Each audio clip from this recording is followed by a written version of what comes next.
көтеретін тақырыбымыз дауысты және дауыссыз дыбыстар. Дыбыс дегеніміз не балалар? Дыбыстар қаншаға бөлінеді? Дауысты дыбыстар екіге бөлінеді екен. Жуан және жіңішке дауысты дыбыстар болып. Ал дауыссыз дыбыстар үшке бөлінеді. Қатар, ұяң, үнді болып. Дауысты және дауыссыз дыбыстарға сендерге кішкене дыбыстарды ажыратуға ойын ойнаймыз балалар. А. Қандай дыбыс?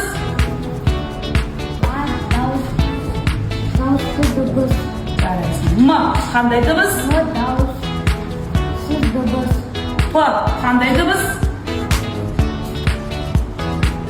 П. О. Қандай дыбыс?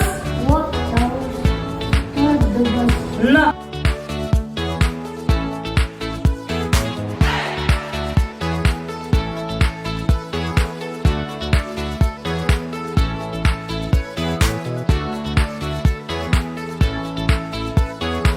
Балалар, бүгінгі сабаққа байланысты дауыссыз дыбыстарды ажыратамыз әріптерді. Дауысты дыбыстарды қандай түске бояймыз балалар?